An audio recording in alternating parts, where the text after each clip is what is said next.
ഓരോരുത്തരുടെ ജാതകത്തിലെയും ലഗ്നപ്രകാരം മേടം തുടങ്ങിയ രാശികൾക്ക് ധരിക്കാവുന്ന രത്നങ്ങൾ ഏതെല്ലാം എന്ന് നോക്കാം.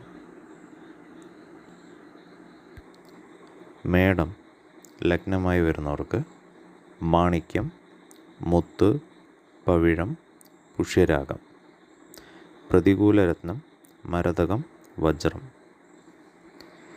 ഇടവം ലഗ്നമായി വരുന്നവർക്ക് അനുകൂല രത്നം ഇന്ദ്രനീലം, വജ്രം, മരതകം.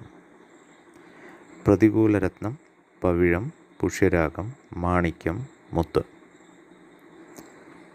മിഥുനം ലഗ്നമായി വരുന്നവർക്ക് അനുകൂല രത്നം വജ്രം, മരതകം.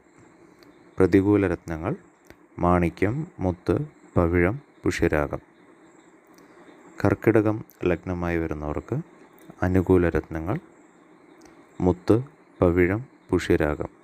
പ്രതികൂല രത്നം മരതകം, വജ്രം. ചിങ്ങം ലഗ്നമായി വരുന്നവർക്ക് അനുകൂല രത്നം മാണിക്യം, പവിഴം, പുഷ്യരാഗം. പ്രതികൂല രത്നം വജ്രം. കന്നി ലഗ്നമായി വരുന്നവർക്ക് അനുകൂല രത്നങ്ങൾ മരതകം, വജ്രം. പ്രതികൂലമായവ മാണിക്യം, പുഷ്യരാഗം. തുലാം ലഗ്നമായി വരുന്നവർക്ക് അനുകൂല രത്നങ്ങൾ വജ്രം, മരതകം. പ്രതികൂല രത്നങ്ങൾ മാണിക്യം, മുത്ത്, പവിഴം, പുഷ്യരാഗം.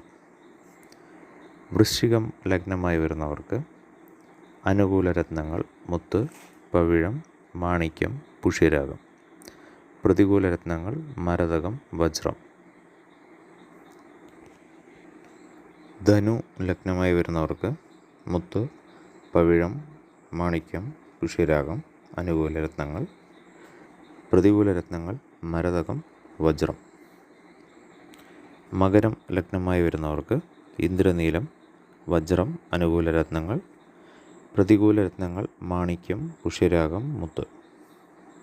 കുംഭം ലഗ്നമായി വരുന്നവർക്ക് വജ്രം, ഇന്ദ്രനീലം. അനുകൂല രത്നങ്ങൾ.